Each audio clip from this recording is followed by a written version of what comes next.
Buenas tardes, muchas gracias por estar acá. Bueno, la contingencia tal vez nos impidió tener un poco más de público, lo cual hubiese sido ideal, pero bueno, vamos a comenzar con lo que hemos estipulado acá. Yo quisiera agradecer, comenzando, la generosidad de las personas que están acá adelante por querer compartir su tiempo, su experiencia en relación a esta temática tan amplia que es la que convoca el conversatorio.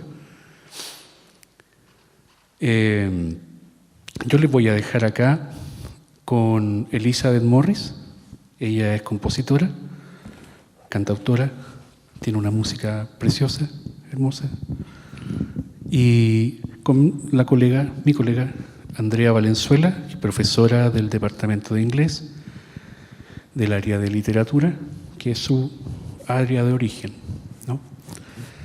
Bueno, vamos a hacer este conversatorio en una dinámica bastante coloquial. Hay un tema que tiene que ver con creación artística, género y educación artística.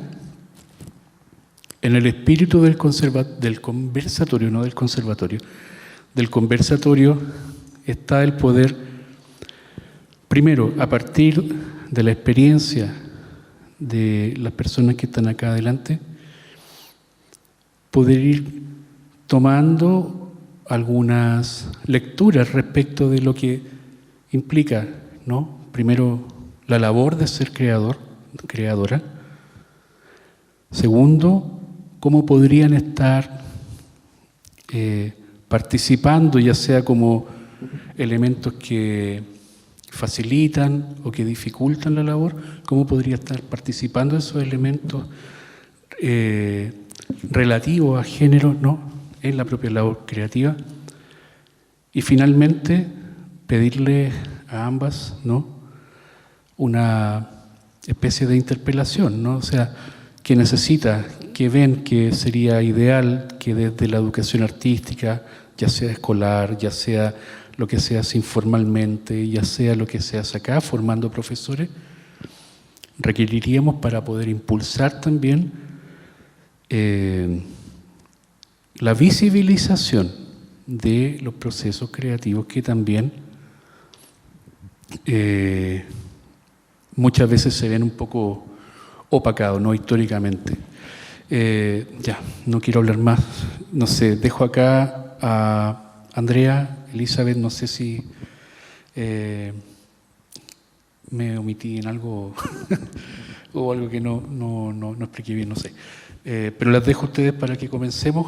Tal vez la primera pregunta del conversatorio es pedirles que cuenten un poco su propia labor, ¿no?, desde su propia experiencia, su labor creativa. ¿Cómo enfrentan la creación ustedes? ¿Cómo enfrentan el proceso creativo, que es algo que muchas veces nosotros no vemos, ¿no?, sino que vemos el producto, vemos la interpretación, vemos la obra, leemos, pero ¿qué es lo que pasa antes, ¿no? ¿Qué es lo que hay detrás? Creo que eso podría ser como la primera pregunta que pudiese orientar esto. Y ahí, desde la propia experiencia, y por favor, siéntense libres, cualquiera de las dos de comenzar, ¿no? Bueno, ¿cómo están? Hola. Yo no traigo nada preparado como presentación o como ponencia, sino que voy a hablar simplemente desde la experiencia y lo que les puedo contar en cuanto a la creación es que como inicio, digamos, en mi vida fue totalmente como en la vida de la mayoría de las personas, creo, ¿no?, o de todos, es que surge espontáneamente como una necesidad expresiva muchas veces de cosas que no, de otra manera no se pueden expresar. Entonces ahí surge la poesía o el estar dibujando algo. Y en mi caso, antes de la música, comencé a escribir relacionado con cosas que yo estaba viviendo y vivenciando en un momento difícil de de Chile, por un lado, y eso mezclado también con la edad que yo tenía, que en la adolescencia todavía, y qué sé yo, ahí se provoca una serie de intensidades que provocan la necesidad de estar escribiendo. Y como a los 16 o 17 años tomé una guitarra, y ese digo yo que fue el primer, así como amor a primera vista con la música, y me puse a tocar, y por alguna razón las primeras cosas que también nacieron muy intuitivamente y sin proponérmelo fueron obras para guitarra. Mirando hacia atrás, recién puedo tomar conciencia del valor que tenía eso en realidad, en términos de composición, porque era algo totalmente intuitivo y con muy pocos recursos, digamos, como guitarrísticos. Sin embargo, hice algo que tiene sentido, digamos, como forma, como melodía, como armonía. Y luego me esforcé en juntar estas dos cosas, juntar la letra y la música, que para mí hasta ese momento eran mundos que estaban totalmente separados. Y el proceso en realidad como que no termina nunca, porque estoy todo el rato aprendiendo y buscando otras formas para transformar estas ideas en canciones en este momento. Antes yo hacía harta música instrumental también, y poco a poco me he ido pasando al lado más de cantautora. No necesariamente por gusto, porque me sigue gustando y adoro hacer música instrumental. De hecho, trabajo mis arreglos para las canciones y todo, pero también por una necesidad, porque es mucho más difícil moverse y tener conciertos con mucho más músicos, con muchas más necesidades técnicas, etc. Entonces, siempre es bueno igual poder defenderse como músico con una guitarra y la voz y ya. Y poder comunicar esto, porque al final todo esto es para entregar lo que uno hace a la gente. No sé qué más podría decir al respecto. Los procesos en sí mismos son todos distintos, no tengo como un método particular necesariamente. Hay maneras que se repiten más que otras, pero me ha tocado... O sea, he hecho canciones desde la música primero, luego el texto, al revés también. A veces hay algunas partes de alguna composición donde surge la música y el texto al mismo tiempo, y luego sigo trabajando el resto como por separado. Ha habido veces en que yo me he propuesto hablar sobre un cierto tema muy predeterminadamente y racionalmente, sobre el que trabajo, y hay otras veces que me pilla nomás la idea y la voy aterrizando. En fin, es como esa lo que se me ocurre decir en este momento acerca de los procesos creativos, respecto como a lo que tenga que ver con género, algo que probablemente no tiene que ver con la creación, pero sí con el hecho de ser una persona una mujer que hace música, que compone, que toca instrumentos. Siento o percibo siempre que termino un concierto algo, que la mayor cantidad de gente que se me acerca son mujeres y que están súper agradecidas y como emocionadas de esta, porque se forma naturalmente como una comunión, así como, y a mí me dan ganas de darles ánimo, decir, o sea, ¿qué nos impide hacer? Porque a veces la sociedad y la cultura y todo nos ha tenido así como media, tal vez en esta generación no, pero bastante oprimidas en ese sentido, ¿no? De expresar cuestiones, de tomar liderazgo, digamos, y de estar a la par de los compañeros hombres y mujeres somos, o sea, no hay ninguna diferencia en la creación. Entonces, pero es interesante eso, ¿no? Ver cómo el acercamiento después de las mujeres es distinto, ¿no? Es desde ese lugar también. No es solamente desde apreciar la música, sino que es como decir, aquí estamos, yo también voy para allá, vamos, fuerza, así como de entregarnos energías y fuerzas y apoyo. Sí, claro, por supuesto. Ahora ya más calmo, ¿no? Que hace un poco. Una pregunta en relación justamente a tu música, a las letras, ¿no? Para mí un capítulo aparte la música que tú haces, el uso, el manejo de la guitarra, de los instrumentos, de la armonía, y de los ritmos también. Latinoamericano me refiero. Pero la pregunta puede ser muy boba, tal vez. Pero ¿tú crees que, por ejemplo, las letras que tú haces transmiten como una sensibilidad especial, una forma distinta de mirar, por ejemplo, de leer el amor, de leer las relaciones con personas, de leer las luchas?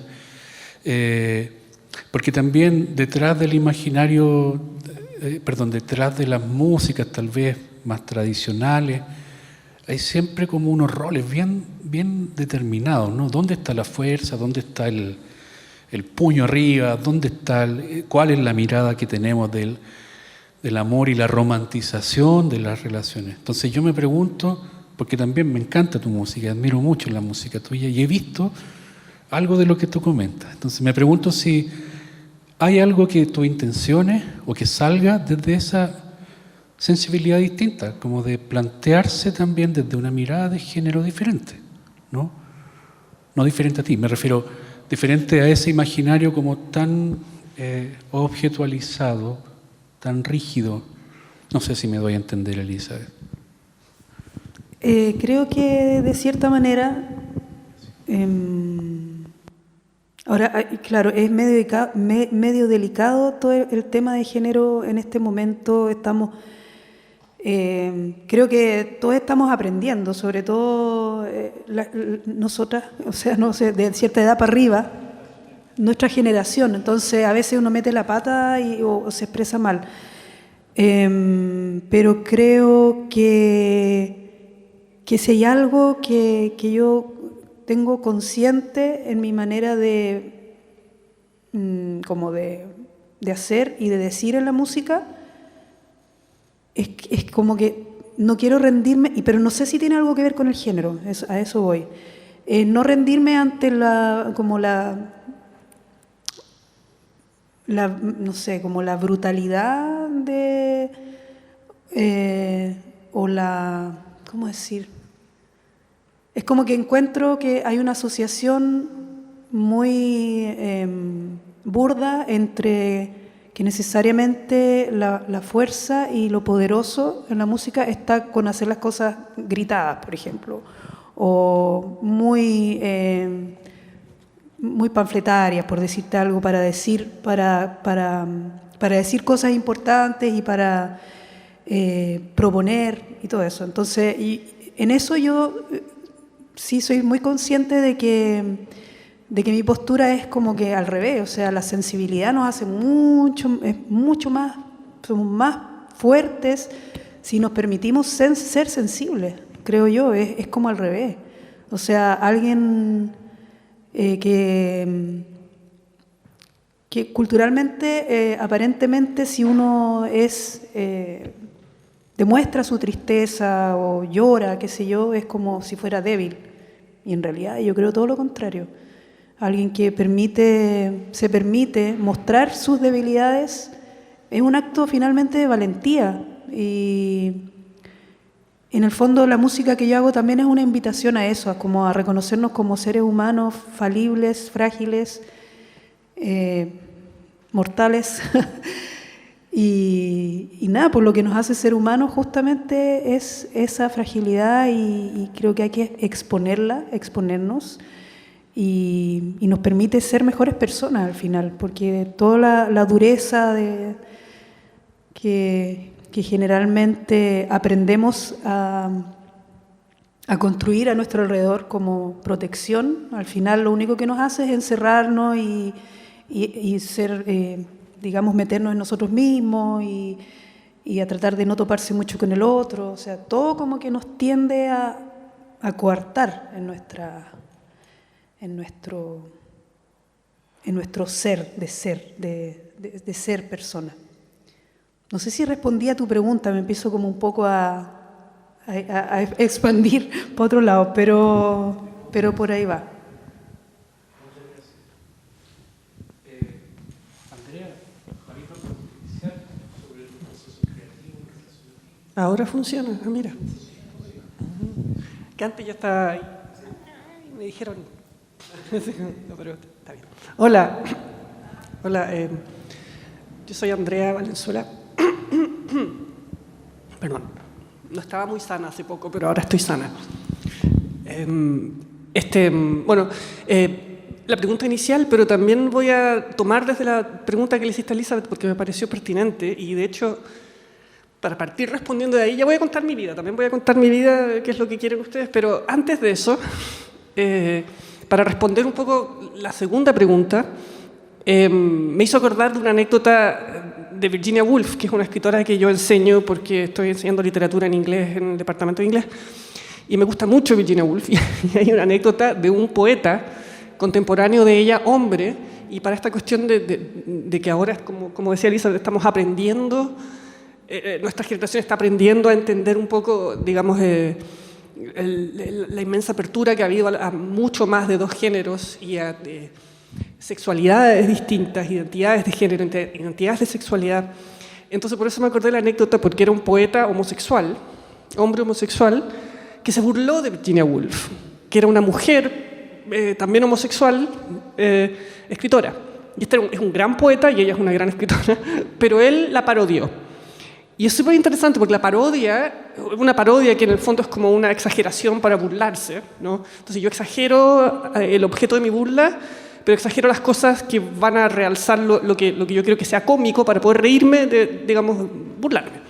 Entonces, es hacer eso, es hacer esa operación con la prosa de Virginia Woolf, dice mucho acerca de la prosa de Virginia Woolf, porque en el fondo, obviamente, eso no es como ella escribe, pero resalta los aspectos de ella que se dan en forma más sutil en la prosa real de ella.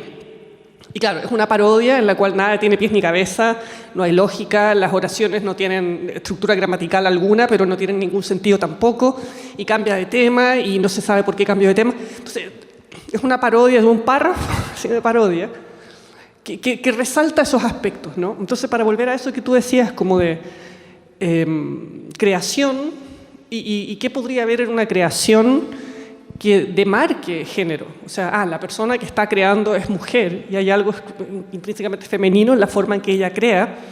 No voy a dar una respuesta a eso porque no la tengo. Pero es interesante que este poeta homosexual sí dio esa respuesta sobre Virginia Woolf y se rió de ella como escritora mujer homosexual. No, esas no saben escribir, ¿no? Entonces, ahí tenemos un ejemplo. Bueno, en mi caso yo tampoco sé escribir, pero mi historia es más compleja porque tiene que ver con algo que tú dijiste, que me llamó la atención, que dijiste que como que te gusta hacer música instrumental, pero que por razones también de sobrevivir, no creo que sea la única razón, pero fue una de las que mencionaste, has hecho también canciones con letras, con voz.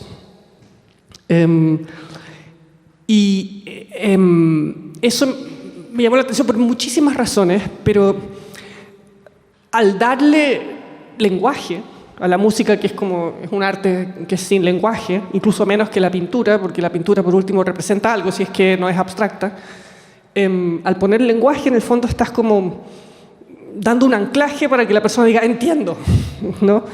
Y entonces eso se supone que va a traer más público. O sea, bueno, todo eso está implicado tácitamente, me da la impresión, no sé, no quiero...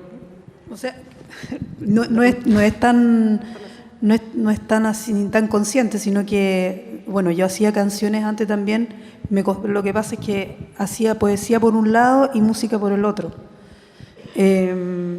y luego las logré juntar. Entonces, las canciones que hago justamente tienen textos súper poéticos. Siempre hay figuras poéticas en los textos. Pero lo que yo digo es que siempre en mi repertorio había como un poco de las dos. Entonces, si uno va recorriendo los discos, que tengo pocos discos, pero voy haciendo, el primer disco tengo como mitad instrumental, mitad canciones. Después 60, 40, y cada vez hay menos instrumental, hasta que me quedé sola. No. Ahí. Hasta que estoy con un loop a veces tocando, no, pero fui pasando a canción, como otra manera digamos, como la cancionista, digamos, que es como una parte de la composición también, que es como bien específica y bien bonita también. Y sí tiene que ver con algo práctico, pero no desde el punto de vista así como de que haya más o menos público, sino que del hacer, digamos. Es más fácil... en Chile es difícil hacer un concierto de música instrumental si es música instrumental como del mundo popular y no sé, pues no de sinfónico, de concierto, como que no hay mucho espacio para hacerlo. Entonces, por ahora estoy así, nadie dice que no vuelva a hacer música instrumental. Bueno, sí. Pero sí tiene mucho sentido lo que estabas diciendo de ponerle palabras, eso sí, claro, al ponerle palabras a esa música es como que la aterrizas un poco y tal vez la universalizas un poco más a más gente, digamos. Sí. Ese equilibrio que tú alcanzaste, digamos, con las letras y versus la música instrumental, es el equilibrio que yo aún busco en la historia que voy a contar. Porque claro, mi problema es que yo no he resuelto ese problema. Bueno, y obviamente no sé escribir porque repito palabras cada 3 palabras, pero bueno, yo siempre quise escribir, siempre desde chica leía, por eso soy miopísima, porque lo único que hacía era leer, y entonces de repente dije, voy a escribir también, y me puse a escribir cuentos, y escribía cuentos, y escribí 80 novelas también, o sea, escribía novelas en cuadernos así como este, y después no sé qué habrá sido esos cuadernos, que bueno que se perdieron en realidad. Bueno, yo siempre quise ser escritora, entonces cuando terminé el colegio dije, voy a estudiar filosofía, porque obviamente no voy a estudiar literatura, porque si quiero ser escritora no puedo estudiar literatura, nada que ver. O sea, porque ahí me van a arruinar, digamos, mi percepción intuitiva de lo que tiene que ser para poder tener la energía creadora, ¿no? Entonces me fui a estudiar filosofía, y fantástico, y seguí estudiando, y después seguí a hacer un posgrado, ¿verdad? Y de repente, no sé muy bien cómo, estaba estudiando un doctorado en literatura. Fue como que me fui yendo por la filosofía, obviamente que mis tendencias, en filosofía hay varias tendencias y claramente no me fui por la tendencia de la lógica y la matemática, que es como un lado de la filosofía por el cual tendría que haberme ido. Pero no, pues obviamente me fui por la filosofía más discursiva, los filósofos que también son escritores, y esos eran obviamente hacia los cuales yo gravitaba, y una cosa llevó a la otra y de repente, ¡pum!, ahí estoy, haciendo un posgrado, y ya soné, pues, ya estaba estudiando literatura, tuve que empezar a estudiar literatura en serio, y ahí, como con 20 y tantos años, me di cuenta de que cuando era cabra chica y había decidido no estudiar literatura, ahí yo ya sabía, ahí yo tenía todo lo que yo necesitaba para mi vida y me había puesto a puro intelectualizar y hacer como... O sea, agradezco mucho todas las cosas que entiendo gracias a que estudié tanta literatura. Pero por otro lado, eso como que me despojó de una cosa innata que yo tenía cuando era más chica y que muy sabiamente, siendo cabra chica, adolescente, supe cómo preservarla y después, siendo mayor, supuestamente más sabia, fui menos sabia porque me dejé arrastrar por el gustito intelectual de la cuestión y ahí quedé. Entonces, ¿qué me pasa ahora? Me pasa que más encima tengo que ejercer esa cuestión. Todo eso que aprendí, digamos, todo ese pensamiento abstracto, tengo que ejercerlo porque si no, no me voy a ganar la vida. Entonces estoy todos los días enseñando a hacer esas abstracciones. Es más complejo que eso, por supuesto. O sea, obviamente que no, que trato de hacer mis clases lo más intuitivas posibles para mis estudiantes, que la experiencia de la lectura sea artística, que sea una experiencia estética, que sea una experiencia política, todo eso.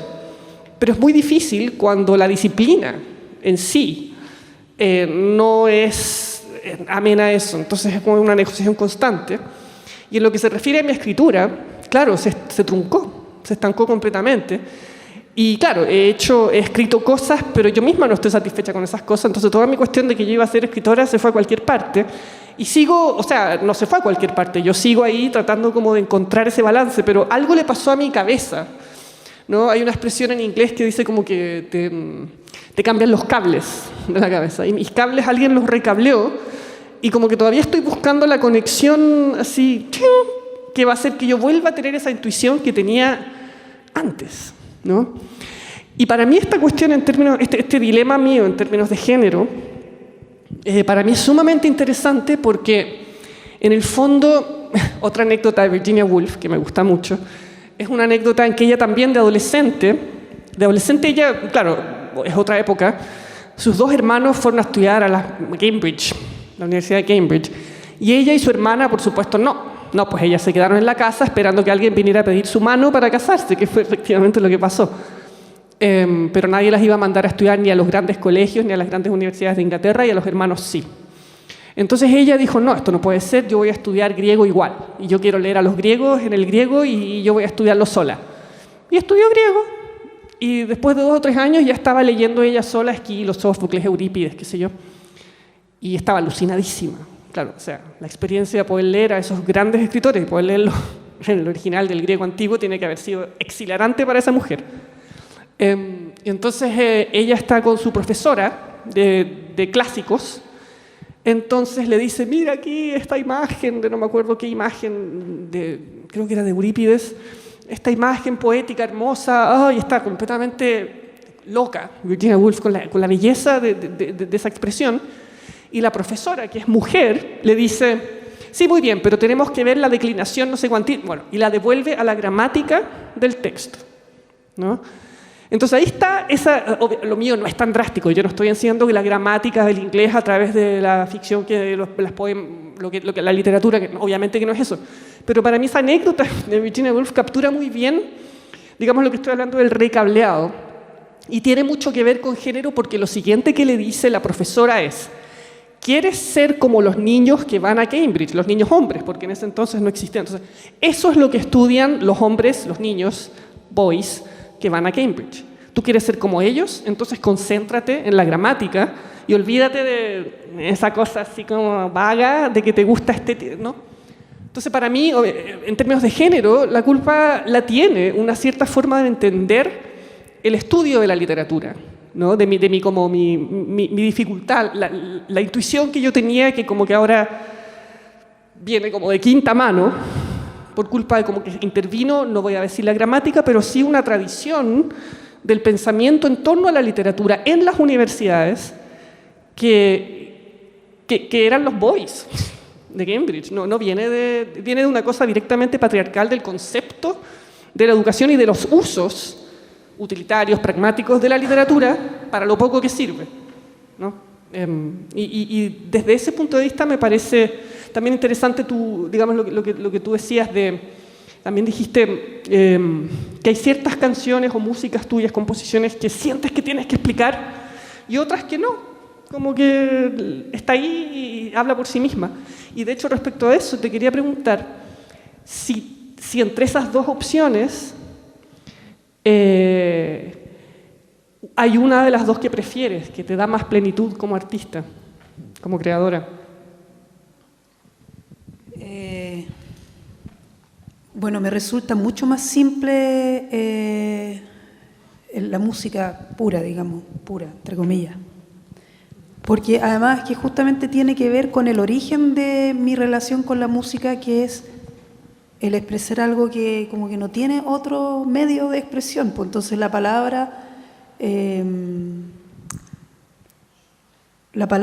por eso que tampoco, por eso que utilizo la poesía también, porque es como Estoy tratando de decir algo que no hay cómo más decirlo, no puedo decirlo. Y la música es más, toca esa cosa sutil que es simplemente la música, pues como la sensación, el sonido, el timbre, la altura, la velocidad, el ritmo, qué sé yo, tanta cosa. Así es que si me quedo muda, no voy a tener problema porque voy a seguir haciendo solo música. Lo disfruto un montón. O sea, para mí la guitarra que contaba al principio, ya yo hablaba a través de la guitarra. Eso lo he ido perdiendo un poco porque he tenido que, como tú dices, como balancear un poco. Entonces también es una cosa como de tiempo. O me dedico solamente a tocar o estoy inventando otras cosas, haciendo, qué sé yo, escribiendo. Me demoro mucho en hacer los textos, mucho más de lo que me demoro haciendo música. Tengo muchas más ideas musicales que ideas para hacer los textos de las canciones, porque por otro lado, bueno, está la clásica sensación de que ya está ultra todo escrito y dicho. Entonces, encontrar la manera de decir que sea propia, digamos, tratar de que eso sea como entregar una mirada distinta desde lo más honesto nomás, y no es tan fácil porque, bueno, está todo escrito. ¿Cuántas canciones sobre...? La idea es cómo hacer una canción de amor sin que sea una canción de amor, por ejemplo. Al final, casi todas son de amor, de distintos tipos de amor, creo yo. No solamente amor romántico de pareja. Bueno, respecto a eso, Borges, el escritor argentino, decía que solo existen 4 tramas.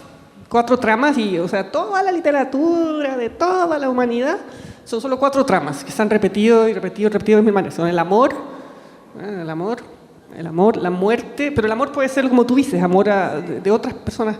El amor, la muerte, los viajes y los laberintos. Eso es todo. Y los laberintos, claro, Borges.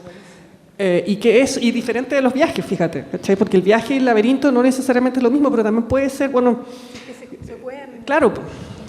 Y viste, y eso es una cosa original, porque a lo mejor hay alguien que hace una historia de un laberinto solamente, pero entonces la originalidad, dice Borges, es como tú dices, tienes que estar siempre buscando cómo hacer tu canción de amor para que sea, pero va a ser una canción de amor, va a ser una de las 4 tramas, pero va a ser a tu manera, con tu sello. Y eso es lo que dice Borges, que es lo valioso él está hablando de literatura, pero claramente, claro, o sea, tu poesía. Igual, sí. Respecto a eso, ¿no? A ese sello tuyo personal, yo me acuerdo cuando empecé a estudiar literatura, cuando caí en ese remolino de la literatura y me fui para abajo, recuerdo que eso era los 90 y estaba súper de moda de las feministas francesas, esta idea de una escritura femenina y después una pintura femenina, entonces como un arte femenina, la escritura femenina. Entonces ahí estaba, por ejemplo, la Virginia Woolf sería escritura femenina porque, claro, escribe de una forma tal que entonces viene un hombre y lo lee y no entiende nada porque esto no tiene pies ni cabeza, porque, bueno, todas las razones que dije. Entonces, eso sería, entonces esta escritura femenina. Y yo, claro, al comienzo estaba como, escritura femenina, sí, yo soy una escritora femenina. Pero entonces después, fue súper interesante porque en esa época conversaba mucho con mis amigos de literatura y infaliblemente, todos los hombres, todos mis amigos hombres, todos, ¡ay! Me encanta la María Luisa Bombal, ay, la María Luisa, ay, es tan femenina en su escritura, ¿no? Su escritura es tan femenina, la María Luisa Bombal, no sé qué.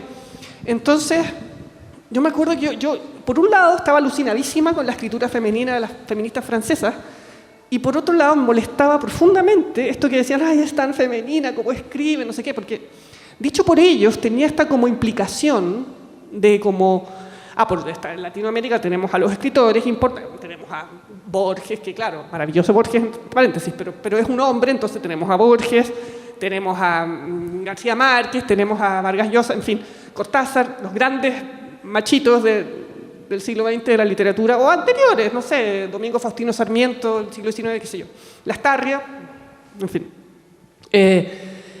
Y después tenemos a la escritora femenina, y como que al tiro una categoría aparte la Mariel Salmón Valls. Entonces, ¿por qué no puede ser ella uno de los escritores latinoamericanos? Y puntos, escritores con así como querides, no sé. En ese sentido, ¿por qué no puede ella simplemente estar ahí con ellos? Porque está a la altura, pero no, ella es femenina. Entonces a mí me molestaba eso profundamente. Y entonces eso, después cuando me convertí en una profesora, es una cuestión que realmente me persigue, es una preocupación constante, si le estoy o no haciendo justicia a eso, ¿no? O sea, cuando mis alumnos escriben, digamos, creativamente, ¿voy a hacer esa distinción, escritura femenina o no? ¿La voy a hacer en mi clase o no? ¿Voy a decir, porque tú eres mujer, entonces... O no lo voy a hacer? ¿Voy a decir libérate como mujer en tu creación? O mejor simplemente no, libérate como persona en tu creación. Pero si se libera como persona, entonces a lo mejor nuevamente, digamos, vamos a volver a caer en las mismas distinciones segregantes. Pero si le digo no, pero libérate como mujer, entonces vamos a caer en las mismas distinciones que disminuyen. Entonces es un dilema, y es un dilema constante, o sea, cuando uno está tratando como de fomentar la creación, ¿no? No sé si tú has enfrentado, digamos, ese problema. O sea, claro, no creo que exista no lo sé en realidad, una escritura femenina y masculina, más bien, o sea, la diferencia está en que vivimos realidades súper distintas, ¿no? Entonces, necesariamente nuestra visión sobre las cosas está ¿cómo se dice?, determinada por eso, por lo que nos toca vivir en esta sociedad. Y la discriminación que está instalada es súper fuerte, que recién ahora se visibiliza y se toma conciencia de un montón de cosas que hemos estado expuestas, pero todo el tiempo. Entonces, van a pasar muchos años más en que están todos los prejuicios instalados sobre esto, ¿no? De que que ella, qué lindo escribe, es como que lindo escribe, ¿o no? Eso es como que, ay, qué linda la niña. ¿Qué les pasa? Esa cuestión es enervante. Por eso, a eso me refería un poco, esa cosa tan como... Sí, como... Y eso pasa cada rato, y es terrible porque... O por ejemplo en la música, de que las mujeres necesariamente cumplimos solamente ciertos roles, la cantante. Exacto. ¿Cachai? Esa cuestión tiene que cambiar, y es tanto que yo tengo así experiencias concretas de llegar a un concierto a cantar un cuarteto vocal, digamos, donde 4 personas cantábamos, 2 mujeres, 2 hombres. Y cuando llegamos a subirnos a la prueba de sonido, la gente del escenario decía, ¿dónde van las coristas? Claro. Sí, es para pegarle un combo. Por lo menos. ¿Por qué? Claro, ¿Por qué? Claro. O sea, eso está adentro, está instalado, es como que nosotros somos las coristas, siempre estamos cumpliendo un rol secundario, estamos atrás. Decorativo. Somos decorativos, no, calladitas ojalá. Bonita, ¿no? Como con ciertos cánones, cumpliendo ciertos cánones estéticos, y toda esa cuestión está, pero funciona todavía, pero está instaladísimo. Y es triste y agotador, porque uno no tendría por qué estar enfrentándose a esas cosas, o de repente, no sé si puedo contar varias anécdotas más. Por favor. O, por ejemplo, una vez que fui a tocar a un evento de una municipalidad, donde además la situación ya desde el comienzo ya me empezó a dar entre pena y rabia, porque se trataba de que el alcalde entregaba unos diplomas a mujeres pobladoras que supuestamente el alcalde le estaba dando la nueva oportunidad de surgir en la vida, porque les habían dado unos cursos por ejemplo, de cómo pintar las uñas, o de corte de pelo, una cuestión tan estereotipada y de que las señoras felices porque ahora sí iban a poder, no sé, tener algún ingreso, señoras dueñas de casa, pero o sea, ¿no se les ocurre enseñarles otra cosa? Claro. ¿Darles otras herramientas? No, para pintar uñas y para cortar el pelo y para maquillar, supongamos, ¿no? A las señoras dueñas de casa y le entregaban un diploma por eso y era como todo, ya de partida todo mal. Y después canto y cuando toco la guitarra y cuando voy de vuelta era en un colegio, a la sala como camarín, venía bajando el sonidista, me queda mirando y me dice, bien mi reina. Les juro, compañero, que ganas de pegarle un combo. Porque ¿qué te pasa? ¿Cómo que bien mi reina? Después entro... El mi ya como que... Mi reina, ¿y por reina? ¿Por qué reina? Exacto. Y después llega el alcalde... Así que 3 situaciones en un lapso de 1 hora y media. Llega el alcalde, sube a saludarme y dice...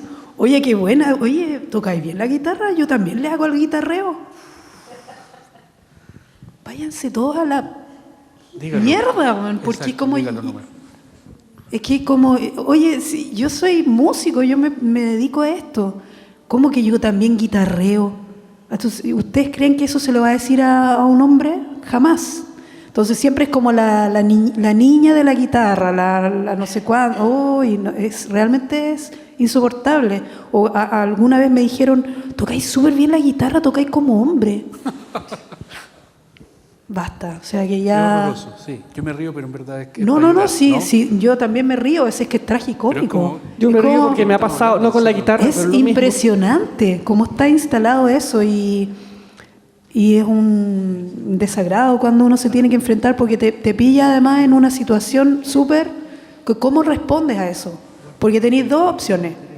O reaccionas y pasas a ser la pesada, la feminazi, claro, reacciona, o te hacís la lesa y pensáis, pucha, ya en algún momento esta cuestión irá a cambiar, pero te vais con un nudo en la garganta y como con la incógnita, ¿no? De qué hacer para ir transformando esto, ¿no?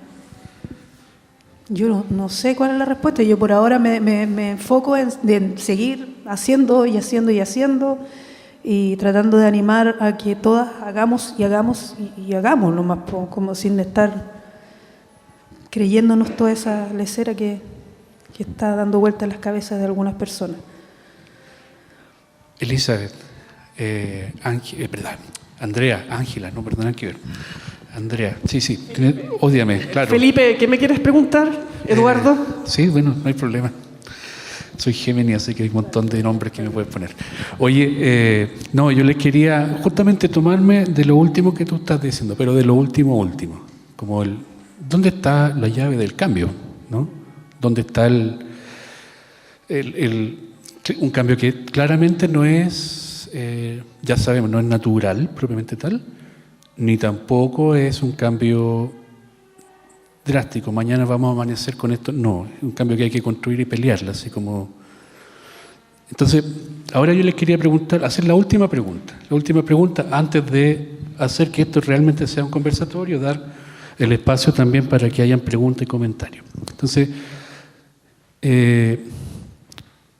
desde las temáticas que han ido abriendo ambas, ¿no? Desde la propia experiencia personal, desde la labor,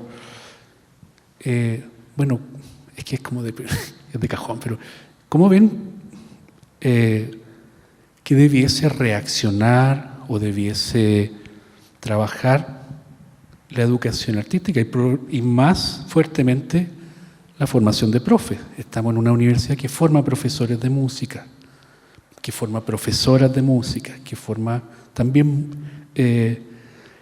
licenciados, licenciadas, pero que no solamente de música, de artes visuales, y ahora también va a comenzar un programa de arte escénica. Entonces, yo lo planteo como músico, ¿no? Donde muchas veces la formación que uno recibe también está un poco alejada, no sé si un poco, muy alejada de poder reflexionar sobre estos temas, incluso dentro de la misma academia, ¿no? Dentro del mismo, los mismos conservatorios, digamos así. Entonces, bueno, ya no quiero extenderme, si no soy yo el invitado. ¿Qué les hace sentir? ¿Cómo reciben esto, ¿no? De cómo podemos interpelar a la educación artística respecto de las posibilidades de cambio, ¿no? Desde lo que saben ustedes, desde cómo lo ven. Olvídense si no tienen idea de lo que está pasando en las escuelas, del currículum. No, nada que ver. Todo el derecho de opinar sobre algo que es público y es un bien público y que debemos también plantearlo así. Eso. Y de ahí paso a preguntas, ¿no? Se fue, pero bueno, volverá. Bueno, es tremendamente complejo porque, claro, la educación es una cosa que pensamos que en realidad es reciente, que empezó en realidad con la dictadura, que desmanteló todo el sistema de educación que traíamos, pero en realidad no, es una cuestión que es un vaivén y que viene desde siempre. O sea, hay un libro de los años 40 que se llama La dialéctica de la ilustración, o del iluminismo, no sé, bueno, alemán el libro, de la Escuela de Frankfurt, de Adorno y Horkheimer, y ahí ellos hablan de cómo ya en ese momento, estamos en los años 40, lo escribieron cuando todavía estaba peleándose la Segunda Guerra Mundial, y hablan de la instrumentalización de todo el quehacer humano. Acusan que entonces el capitalismo en el mundo ha llegado a tal punto de que entonces habrá todo lo que hacen los seres humanos, el quehacer, o sea, respirar es en función, bueno, claro que es en función de algo, es en función de seguir vivo, pero lo que quiero decir, lo que ellos quieren decir es que todo el quehacer humano ha sido instrumentalizado con un fin que es material, todo. Entonces la educación, solo la única educación que sirve, son las mismas definiciones con las que estamos ahora bregando nosotros, pero en el fondo ya venían de antes en Alemania y antes también, o sea, antes en el siglo XVIII, irónicamente las mujeres eran las que más sabían de literatura, porque la literatura era una tontería de faldas. Lo importante, la política y digamos, la vida pública era de los hombres. Entonces, estas distinciones han ocurrido siempre y se han manifestado de maneras distintas, pero ahora nuevamente la estamos enfrentando exactamente la misma cuestión en su nueva apariencia, que es la que tenemos acá. Y es complejo porque eso genera jerarquías dentro de lo que uno enseña cuando en la labor docente. Entonces, no quiero pelar, pero en mi departamento la jerarquía de lo que yo enseño es lo menos importante para aprender el idioma inglés. Porque sí, qué lindo leer a Virginia Woolf, qué lindo, como la niña que es, qué linda. Sí, qué lindo, pero no, pues aquí tenemos que enseñar el idioma y es importante que sepan gramática, fonética, y está bien, esas cosas son importantes. Pero entonces la literatura es como... nadie entiende muy bien por qué está ahí, por suerte está ahí, porque si no, no tendría trabajo, pero ahí está. Y se imparte y algo logra, algo parece que es importante porque nadie no la han sacado, pero nadie entiende muy bien por qué. Y esa jerarquía existe en realidad en todas las disciplinas por esta instrumentalización. Entonces, las herramientas de cambio tienen que ver con eso, tienen que ver como encontrar una forma de implementar justamente aquellas cosas y darles un prestigio que aún no tienen a todas aquellas áreas que uno puede, como de docentes, como la mía, digamos, encontrar una forma de que tenga el mismo valor que tienen las cosas instrumentales, ¿no? Las materias instrumentales. Y eso es lo complejo, porque, por ejemplo, en mi departamento no soy la única que tiene eso. Por ejemplo, hay otra clase que es muy valorada porque a los estudiantes no la doy yo, tiene que ver con psicodrama y con usar el teatro como forma de docencia. Y eso lo enseña una profesora que se especializa en eso y es súper interesante. Y esa profesora estudió teatro y todo, pero es mujer y se valora mucho lo que hace porque los estudiantes lo disfrutan, pero en la gran jerarquía de las cosas que son necesarias instrumentalmente para ser profesor de inglés en el sistema, eso es lo primero de lo que se puede prescindir junto con la literatura. Entonces, ¿cómo hacer para que esas cosas que están tan abajo en la escala suban, pero a nivel institucional? Porque ya dentro del departamento las valoran porque los estudiantes las valoran, pero eso no basta. A un nivel institucional para que esas cosas sean valoradas. Y eso requiere una diplomacia que no sé si la tengo, porque me enojo muy fácilmente yo. Entonces yo no seré la diplomática, pero no sé, no sé, yo creo que esa es la vía, digamos, que lograr que esas jerarquías se igualen, básicamente. Bueno, no sé si puedo aportar mucho más en esto, porque en realidad yo no tengo he hecho un poco de docencia, pero lo único que se me ocurre decir que es algo que, no sé cómo decirlo, pero es como el hecho de que haya ejemplos de mujeres haciendo cosas que habitualmente están generalmente hechas por hombres, creo que va generando un cambio lentamente, porque simplemente por observar que no debiera haber ninguna diferencia. Es como la discriminación positiva funciona. Hace poco en unas elecciones que hubo de la SCD, la Sociedad de Derecho de Autor, en el consejo antes casi no había mujeres, había una de 10. Entonces se empezó a utilizar la cuota de género. La primera vez entró una mujer por la cuota, y esta vez, naturalmente, sin necesidad de nada de cuota, ahora somos 4 de 10. Entonces también pasa eso, ¿no? Es que como que antes como que la mujer no pertenecía a ese tipo de cargo, es como que se daba por hecho de que y no había muchas que postulaban también, ¿no? Es como por costumbre, no sé. Y de repente empezó a pasar esto, voy a postular, y ahora ya la cosa naturalmente se va balanceando. No sé. Veamos qué pasa. Muchas gracias.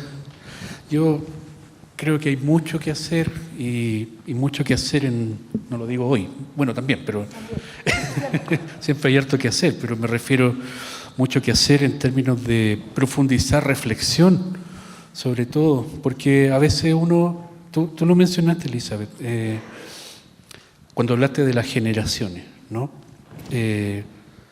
A veces uno replica patrones sin tener conciencia de que está replicando patrones. Entonces también, claro, hay un cambio que es institucional, pero también otro que es de adentro para afuera, y que a esta generación que estamos haciendo clase a otras generaciones nuevas nos tiene que movilizar, y es como, para mí es como ahí está la dificultad del cambio, porque es como un cambio a nivel cognitivo, emocional. Tenemos que aprender una nueva manera de mirar el mundo, pero también, como dices tú, abrir y pelear por eso otro. Como yo le comentaba, creo que anteayer, no me acuerdo cuándo ya, estoy perdido, pero que acerca de la pedagogía en música, cómo teníamos que plantearnos, después de una discusión sobre políticas, ¿no? Y donde se hablaba lo complejo que era incluso en la mesa cuando uno discute cosas de currículum entre colegas en el ministerio, que es la misma área de disputa, la gente de matemáticas, la gente de lenguaje, instalados con su tremendo poderío, con las artes, que es igual, no es distinto a lo que pasa en la escuela abajo. Entonces ahí es donde yo daba una opinión así muy humilde, pero decía que en el fondo los profes de música también tenemos que olvidarnos de esa mirada romantizada, de que exclusivamente vamos a ir a ver lo bonito y enseñar lo bonito, y tenemos que, además de eso, de lo bonito de la música, del hacer, es como que hay que empoderarse de la música, y la pedagogía música tiene que ser como un arte marcial, como una disciplina de combate, porque contra eso, ¿no? Contra esas lógicas que también están presentes en muchos lados. Y de nuevo estoy hablando caleta, perdón, profe. Voy a abrir ahora, o sea, no abrir, sino que compartir el micrófono para que quien quiera hacer preguntas o comentarios los pueda hacer. Y después de eso, junto con esto, para ir cerrando ambas cosas, y ya la semana también de la educación artística, vamos a invitar a 2 agrupaciones a que toquen acá, y con eso ya terminamos, ¿ya? Pero, bueno, ¿quién dijo yo? No sé si alguien, usted. Ya, muchas gracias. Bueno, primero, saludar a las 2, agradecerles. Yo soy profesora de música egresada de esta universidad hace como 1000 años. Y bueno, en particular a Elizabeth Morris, a la cual admiro como profesora de música, como docente en aula y como simplemente como quien la ha visto cantar y admira su música, su composición. ¿Ya? Me parecen tus canciones hermosísimas, pero también con un sentido tan profundo en lo que dicen, en lo que llevan dentro. La música por sí sola, como tú lo has dicho, habla sin necesidad de texto.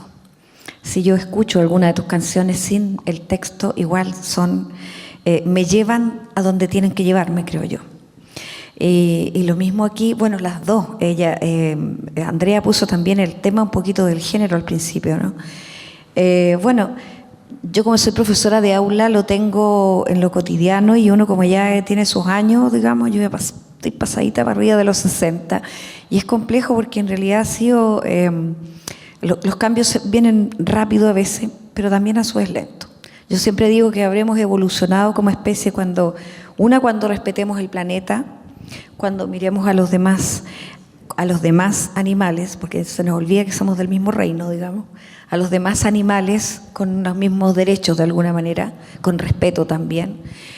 Y también, sin duda, cuando no existan estas cosas, es decir, no es posible. Todas las anécdotas que contaba Elizabeth, yo creo que todas las mujeres las hemos compartido. Cuando yo volví, digamos, a la escuela, yo estudié primero 3 años, pues cuando regresé, en los 90 ya, a principios de los 90, se formó acá un grupo de música solo de mujeres, que yo recuerdo era el primero, porque yo tuve de compañero a los Ortiga, Barroco Andino, todos esos grupos muy conocidos. La Arlette Jequier, que era la vocalista de fulano, era como pero era vocalista, como dijo Elizabeth. Entonces, y habiendo mujeres talentosísimas. Sí, en la carrera de música siempre había en ese tiempo al menos más hombres que mujeres, por lo demás. Y después, cuando en los 90 yo llego, digamos, se forma ahí un grupo de mujeres que tocan música andina, latinoamericana, que son las Nehuen, y las Nehuen son muy buenas. Y el otro día ellos cumplieron como 35 años, y en un concierto que estaban, son mis amigas, decían ellas, qué increíble que siempre les han dicho, oye, ustedes tocan como hombres. Se me hizo tanto sentido lo que tú decías. Oye, tú tocas como hombre. Yo creo que habremos evolucionado cuando no solamente los hombres no nos traten, ¿no es cierto?, o ningún otro género en definitiva, porque hoy día reconocemos más, ¿verdad?, nos traten como qué lindo, qué bonito, hoy que te quedó bonito, mira que te ves regia con eso, fíjate para el escenario, hasta ese tipo de cosas, digamos. Pero también entre nosotras. Porque yo siento que las mujeres, como venimos de una formación patriarcal, a veces repetimos sin quererlo.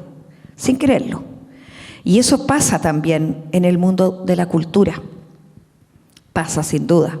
No es solamente el hombre que te va a decir, o sea, yo creo que todas aquí tenemos anécdotas increíbles cuando uno dijeron, uy, pero sé más bonita cuando sonríe.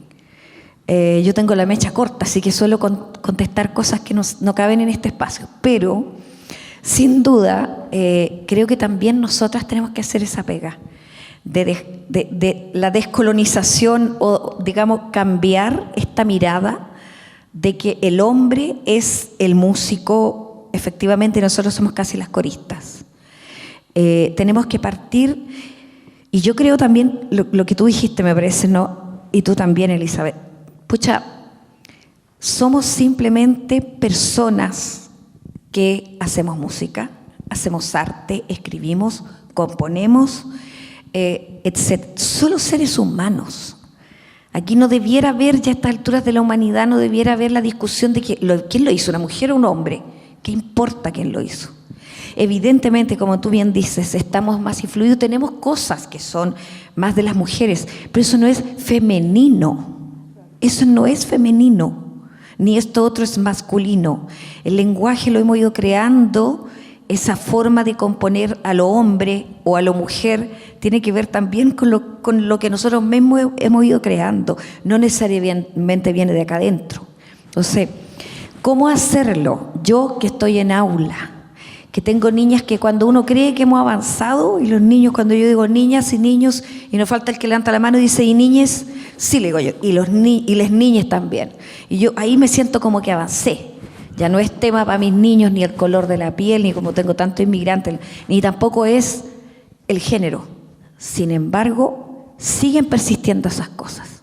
Cuando el modelo de mis niñas es lo que tú decías un poquito, el color de uña, que si me veo bien con esto. Entonces, ¿Cómo rompemos con eso desde las artes que de alguna manera le llegue a la educación? No sé si ustedes lo contestaron recién, porque yo fui al baño, pero esos, yo siento que para uno que hace educación artística es tan importante. Es tan importante. Ojalá gente como tú, Elizabeth, o como Andrea pudieran ir a las escuelas, a los lugares donde se forman estudiantes de, bueno, aquí hay chiquillos, parece, de la carrera. Porque esto es tan importante.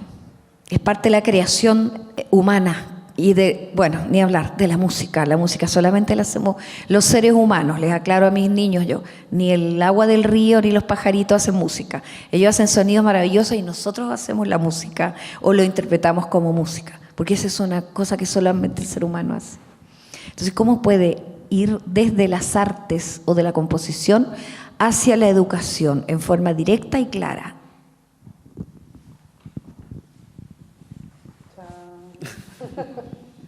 Bueno, yo sí fui a una escuela, enseñé 2 años en un colegio vulnerable y todo esto para decir, sí, lo siento, no tengo respuesta porque era tremendo, la segregación por géneros era una cuestión brutal, machitos, y las niñas, y era así marcado.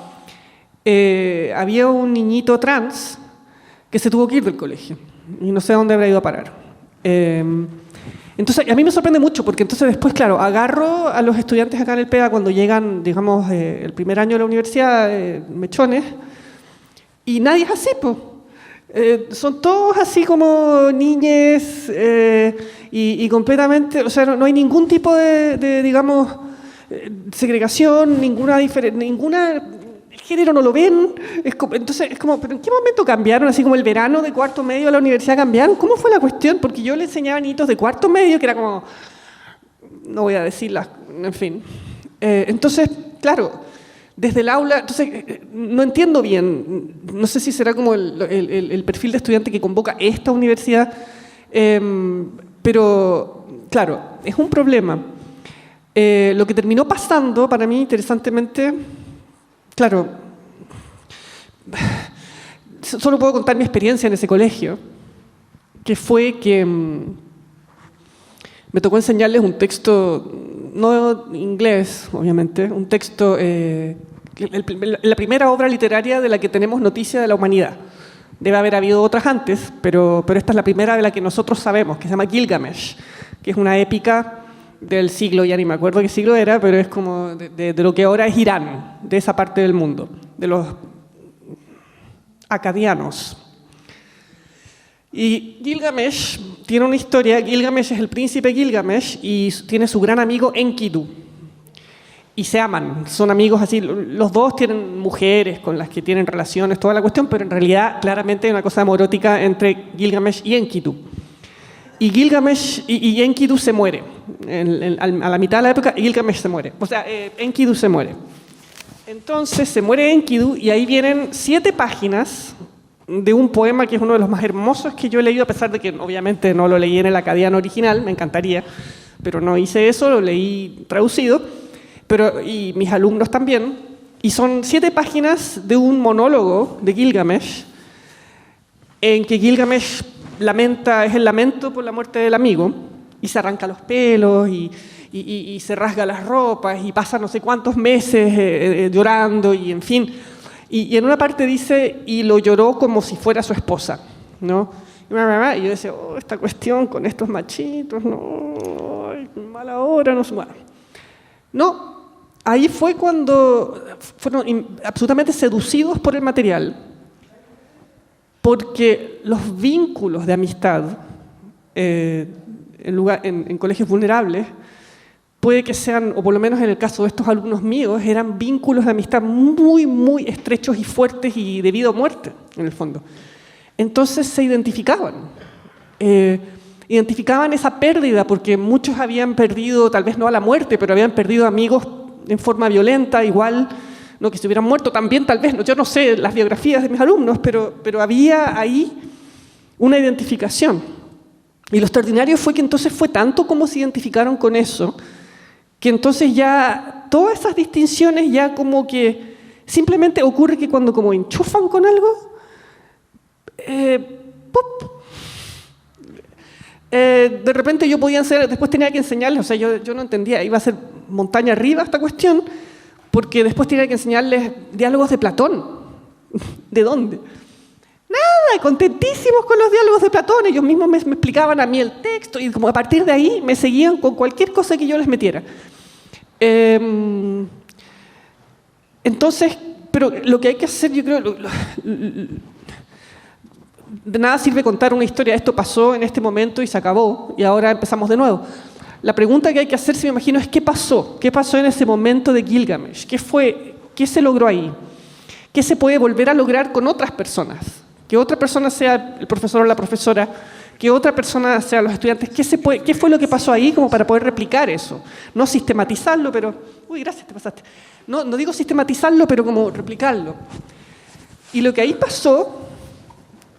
Bueno, para empezar, empatía. Hubo una empatía que antes no había. Incluso yo, que iba con la mejor de las intenciones, no había sentido empatía por esos niños como lo sentí en ese momento. Y ellos entre ellos y por mí también, yo creo. Porque también estaba toda la cuestión de que no nos interesa. De repente, empatía por la profesora que está aquí. Pero la profesora también sintió más empatía. Entonces, creo que eso fue como, analizando ese momento, sería eso. Lo primero que yo diría que pasó. Pero también la magia del material, por eso esa es la ventaja que tenemos, porque estamos hablando de educación artística. Si yo hubiera estado enseñando matemática, dudo que hubiera pasado. A mí personalmente, a mí me encanta, yo casi me fui por la matemática y al final, bueno, me encanta. Pero yo puedo entender, reconocer que encantándome toda la matemática, si hubiera estado enseñando eso, no habría pasado esto seguramente, ¿no? Entonces ahí tenemos la ventaja en la educación artística del material. Pero... ahí tuve suerte, porque yo estaba enseñando material muy, muy ajeno a la realidad de todos ellos, hasta que ocurrió algo que fue este texto, este momento de este texto, que no era ajeno a la realidad de ellos. Pero entonces yo creo que si uno tiene más libertad de cátedra, hay que saber escoger los materiales. Entonces evitar enseñar cosas clásicas, yo creo. Por ejemplo, que era lo que yo... Bueno, si lo hubiera podido evitar, lo hubiera evitado, porque no tenía sentido enseñar eso en un colegio vulnerable. Bueno, en fin. Pero... yo no pude evitarlo, pero digo, si hay más libertad de cátedra, entonces hay que saber escoger los materiales. Es como que darle prioridad a eso y no a que conozcan toda la música desde... ¿quién fue? Pitágoras fue que hizo no sé qué, bueno, no sé, algo hizo que inventó unas notas y después Bach inventó notas o no sé qué. Esas músicas, bueno, tanto no sé cosas muy sueltas, pero no que sepan todo desde el comienzo hasta el final, sino que como que priorizar la experiencia, yo creo, como que escoger bien lo que vas a enseñar para que se produzcan experiencias que den lugar a esa empatía. Porque de verdad que se limpia todo con eso, de repente es un ambiente maravilloso, no sé, claro, yo creo que eso es la forma en que cualquier persona podría hacerlo. Pero es muy atómico, es muy como puntual, ¿no? Esto no es una cosa que se pueda yo ir al ministerio a decir, y ahora tengo esto es lo que vamos... No, tampoco, pero a nivel como individual, creo yo.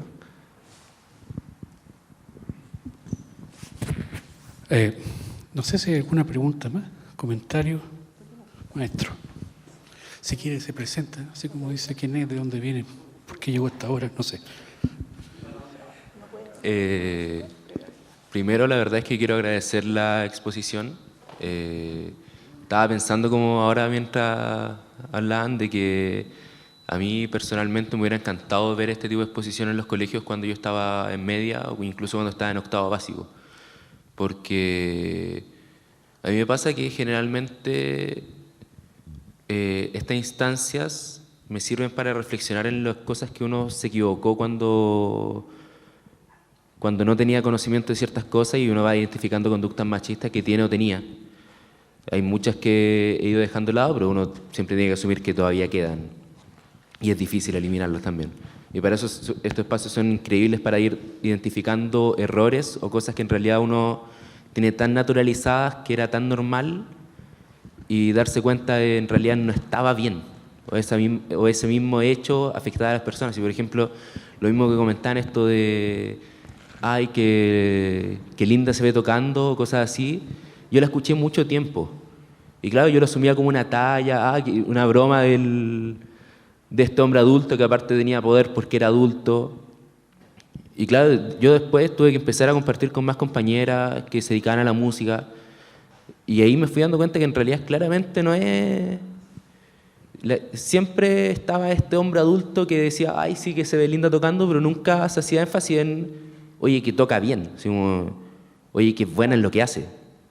En cambio, cuando un hombre está tocando, y esto es una cosa que conversé mucho tiempo con muchas personas, hay una exigencia, y que de hecho se puede ver en la música hoy en día, de que el hombre se puede parar con una guitarra vestido de lo peor posible y le van a aplaudir lo bien que canta, lo bien que toca, pero a la mujer siempre se le exige una performance en el escenario, se le exige que baile casi, que esté vestida increíble, y se le dice, hoy sí, que se veía bonita. Y son cosas que yo cuando chico siempre las tomé muy natural. Y ahora hace poco, como que decir que no, que me di cuenta hace poco me di cuenta que en realidad eso no estaba bien.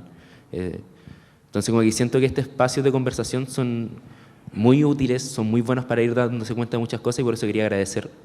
Y también quería contar como un poco una experiencia que es algo que siento que también falta en los colegios, como hablando de la educación artística, que me pasaba siempre que en castellano, por ejemplo, todo lo que los textos como más filosóficos, cosas así, eran textos de hombres, escritos por autores hombres, pero cuando entrábamos a la poesía, veíamos mujeres y poemas lindos. Y claro, nunca ahondamos en escritoras, sino que solamente ahondamos en poemas lindos. Lo mismo me pasaba con las clases de música. Muy pocas veces vimos canciones que fueran de cantautoras, y si las veíamos era porque, ¡uy, qué linda canción! Nunca se hacía un trasfondo más allá de dónde viene esta canción. A diferencia cuando uno analiza una canción de un hombre en la clase de música, que viene de esto, que su motivación fue tal. Y de hecho, ahí la experiencia es porque quiero rescatar una escena, un momento que hubo cuando tocaba en un ensamble en el colegio, que ahí fue cuando conocí la música de usted, Elizabeth, que fue porque el profesor nos hizo el mismo trabajo que se hacía con la música escrita por hombres, con la danza del colibrí. Y nosotros tocamos la danza del colibrí y la analizamos, y fue hasta el día de hoy es de mis canciones favoritas, por todo el cómo es musicalmente, cómo se siente tocarla, porque es una canción que es increíble tocar. Y se hizo como todo un estudio, estudiamos muy bien la pieza como una canción como tal, no como una pieza bonita, sino que como una canción que tiene su dificultad, tiene su técnica, muy compleja por lo demás. De hecho, nos demoramos mucho tiempo y le pusimos mucho empeño, y ahí yo por fin sentí que alguien le estaba dando importancia a la canción más allá de que es bonita. Y siento que son espacios que faltan en los colegios. Entonces, al menos desde mi perspectiva como profesor de música en formación, siento que falta mucho en los colegios este tema de las conversaciones. Porque de repente hablamos de... Muchas veces nos centramos como profesores de música en la música. Y a veces nos falta mucho el proceso previo a la música, que es el sentarse a conversar de dónde viene la música, de dónde viene esta obra que vamos a interpretar, qué trasfondo tiene, qué significa, cuál es el contexto en el que la persona la escribió, que a mi parecer igual eso influye mucho en cómo se ejecuta una pieza. Que yo una pieza que se ejecutó en un periodo triste, oscuro de la persona, yo no la voy a tocar feliz, así como contento, riéndome, porque al menos mi intención es que sea lo más cercano a la realidad de cómo se ejecuta esa pieza. Entonces siento que eso es algo que falta mucho en los colegios, falta mucho ese espacio de conversación donde podamos ver que tenemos muchas conductas erradas. Entonces por eso yo quería personalmente agradecerle a ambas por el espacio, por todo lo que han dicho. Es una conversación muy interesante y yo creo que hace falta seguir conversando de esto mucho tiempo más. Gracias. Muchas gracias. No sé si quiere decir algo o estamos... no sé. No, yo creo que es interesante lo que tú dices. En el fondo queda todavía mucho por hacer y cada uno tiene que partir por sí mismo, yo creo, revisando un montón de cosas y para ir transformando esta realidad. Y se me fue la idea. Bueno, y cuando yo creo que El momento en que ya esto no sea tema, recién vamos a estar bien, digamos. Yo, de hecho, cuando empecé a hacer música, para mí no era, nunca me planteé nada, así, yo hacía lo que me surgía hacer nomás, como debiera ser. Y en el momento en que me empezaron a decir, oye, pero di la verdad, esos arreglos no los hiciste tú, te lo hizo... ¿Por qué? Y de repente, no, tú tocas guitarra como hombre. Recién ahí uno reacciona porque es algo que en mi cabeza no existía, no tendría por qué existir, ¿no? Claro. Entonces, cuando ya eso no sea tema, vamos a haber evolucionado. Una consulta, una pregunta ya mía, por eso me senté así como para poner cara de público.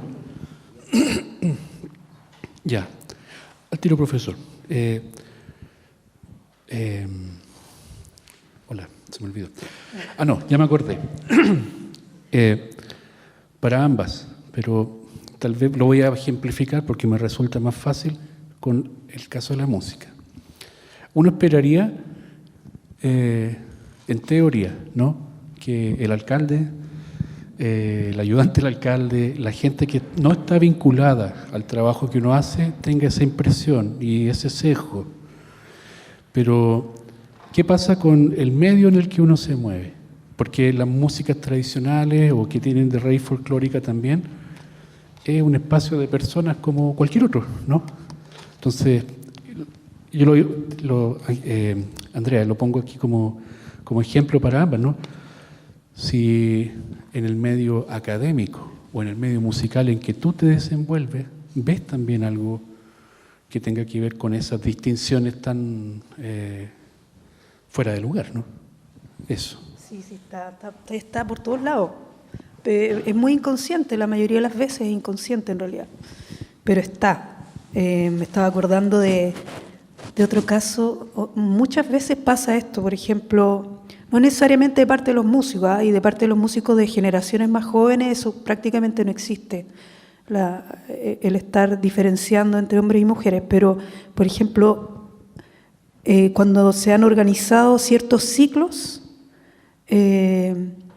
suele suceder, o ciclos, o por ejemplo en un concierto donde participamos muchos cantautores, cantautoras, suele suceder que le dan un espacio preferencial a figuras masculinas y dicen, y en esta parte nos gustaría que canten ustedes tres, y nos meten a tres en como una especie de ramillete.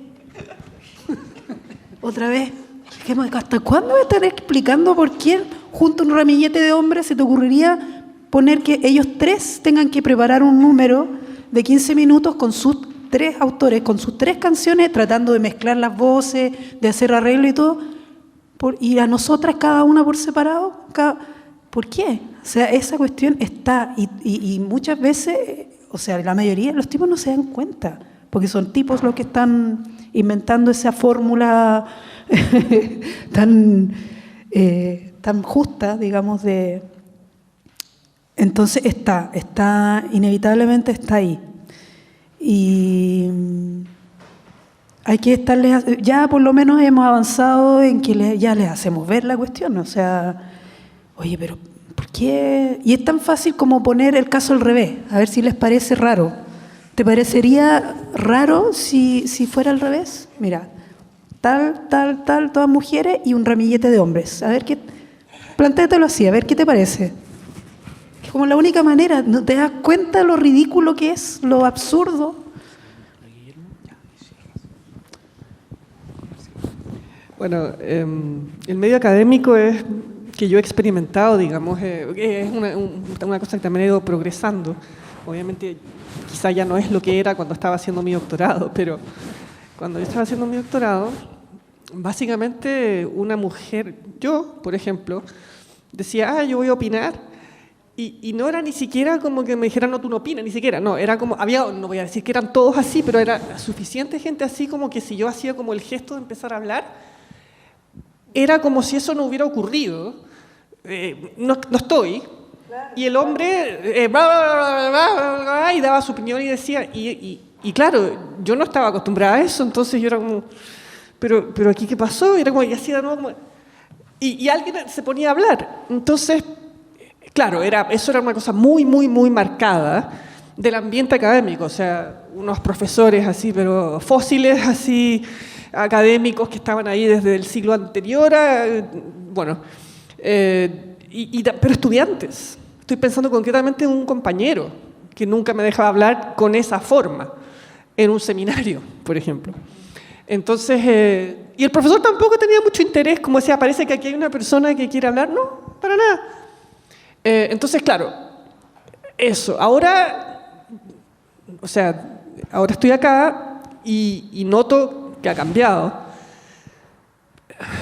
Y sin embargo, no sé si tanto, porque es como que lo que yo noto es que como que todo el mundo sabe muy bien qué decir y cómo comportarse. Ya saben que no pueden hacerle eso a una mujer que va a hablar, entonces se dan cuenta que hay una mujer que está haciendo así, que hable esa mujer.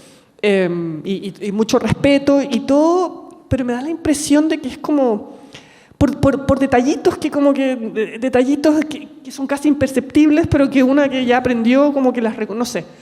Entonces como que, por ejemplo, me da la sensación de que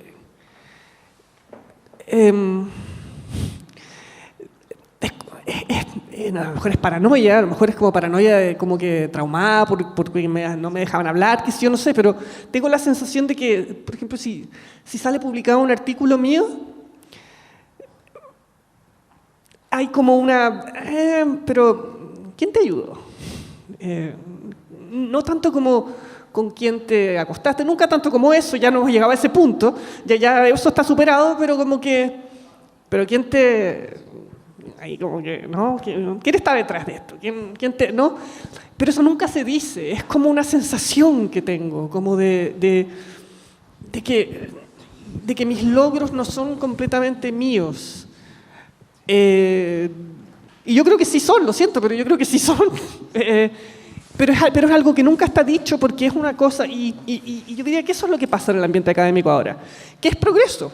Es mejor que, por lo menos hablo, aquí estoy hablando, ¿no? Pero entonces quizás cuando esté a punto de jubilarme ya vamos a estar en un término de más igualdad, no lo sé, alcanzaré a gozar de eso, no lo sé, pero ahora yo noto es como una transición extraña en que me cuesta darle a esta mujer lo que la sociedad exige que le dé, se lo voy a dar, pero me cuesta, todavía me está costando, y ahí estamos, creo.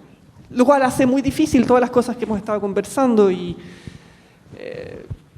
la aspiración a mejorar las cosas que estamos discutiendo aquí. Pero, en fin. Muchas gracias. Primero, le voy a dar la palabra al profesor, que es director del DEMU. ¿Usted quería hablar o no? Sí. Sí, claro, por la hora, pero antes le voy a pasar igual el micrófono, pero antes de eso yo quería darle las gracias por compartir su vivencia, su experiencia, su mirada, que es lo que más ilumina para nosotros, por la paciencia y la generosidad también de ayudarnos a crear este espacio. Ahora aprovecho inmediatamente de agradecer a las personas que están acá, agradecer también a los colegas del Colegio Sol de Illimani, que con el profesor Paulo, no sé si está por ahí, pero no importa, acaba de salir, el director también del colegio, quisieron apoyar también esta actividad, sumarse inmediatamente. Ayer hicieron una actividad preciosa que era parte del mes, porque yo no celebro la semana, el mes de la educación artística, en fin. Así que muy agradecido, y también de los demás de aquí de la universidad. Y para terminar, también agradecido del aporte de mi colega Giselle Garat, que una vez que ya cerremos las palabras acá, vamos a comenzar con el cierre musical, ¿no? Un cuarteto de cuerdas del DEMUS, del Departamento de Música, y después el conjunto de bronces de la Escuela Sol de Illimani. Muchas gracias. Profesor.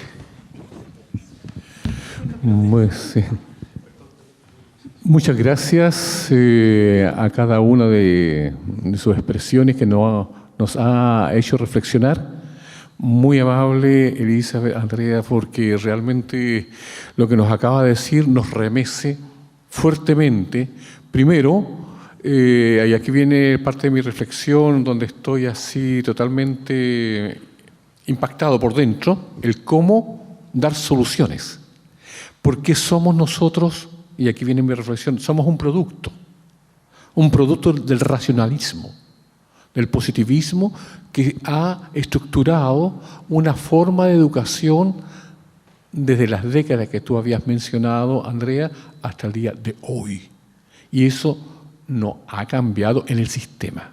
Pero sí en personas que hacen arte, como nuestros estudiantes, ustedes, profesores, tenemos la posibilidad, como decías, Andrea, a nivel individual, transformar el colectivo. ¿Por qué razón?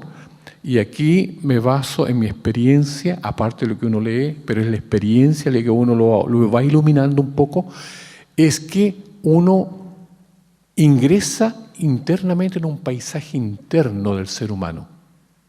Desde su forma de ser, de actuar, con lo que lee, con lo que hace, cómo escribe, cómo canta, cómo toca, y qué problemas tienen, porque los problemas son los que iluminan finalmente. No los atajan. Al revés. Cuando yo tengo un problema, es que me da posibilidades de salir adelante. Entonces, ese espacio interno de ver el mundo me relaciona con el espacio externo, en este sentido, primero con lo interno, y aparece esta dualidad que se conjugan, y no solamente de una mirada externa. Entonces, gracias a estos estudiantes, gracias a cada uno de los profesores que estamos formando en esta universidad y en otras que hacen música y pedagogías, que tendríamos la posibilidad, si nos atendemos, cuál es el impacto de cambio que debemos hacer. Y el cambio es de carácter social, un cambio humanitario, de humanidad. Entonces, no trabajar el contenido por el contenido, no. Lo digo como profe y me responsabilizo de esa estructura que me manda la universidad, me manda el ministerio, que debo terminar con ciertos programas. Hágase. Entonces, ¿qué te dicen ellos? Haga el producto, pruébelo, compruébelo para que sea una verdad. ¿Qué? A mis estudiantes, y aquí tengo algunos, ya me van a decir, profe, ¿qué dijo en la clase? Me van a decir después. Ustedes tienen que ser transformadores del contenido. Rómpanlo, recréenlo, replantéese día a día. Todo un día, un buen amanecer. Así es que mi llamado final es que con la creatividad poética iluminémonos con el sonido, porque eso es la gran astronomía que nos mueve. Muchas gracias. Gracias, profesor. Ahora sí, les pido un gran aplauso para Elizabeth Morris, Andrea Valenzuela, que tuvieron la gentileza y generosidad de acompañarnos hoy día. Muy agradecida, muy agradecido. Bueno, para cerrar, voy a invitar acá entonces a dos agrupaciones musicales. Primero, el cuarteto de cuerdas, un cuarteto de cuerdas que está compuesto por estudiantes del DEMUS, tanto de pedagogía como de licenciatura. ¿Sí? ¿Estoy bien? Ya. Y una profesora del DEMUS. Entonces, quisiera invitarle acá adelante, por favor, con un fuerte aplauso para nuestros primeros colegas que van a tocar acá. Muchas gracias.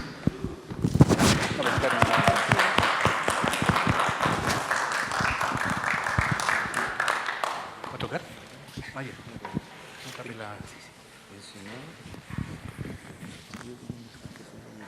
Sí, está nublado. ¿Sí? ¿Viene en directo? Sí, ahí está, el de barbita, que está jugando Víbora, su celular. Está jugando ese. No. Me dieron más. Voy a pegar ya, lo caché.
tardes. El día de hoy vamos a empezar esta pequeña presentación con la obertura. Gracias. ¿Se escucha? Sí. Vamos a empezar esta presentación con la obertura Vivan novios y padrinos de la suite Chile en cuatro cuerdas de Gastón Sublet, y vamos a continuar con la primera pieza de la segunda suite de Chile en cuatro cuerdas, que es la canción Qué pena siente el alma, de la compositora chilena Violeta Parra. Muchas gracias.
para finalizar, vamos a interpretar la pieza Can't Help Falling in Love de Elvis Presley.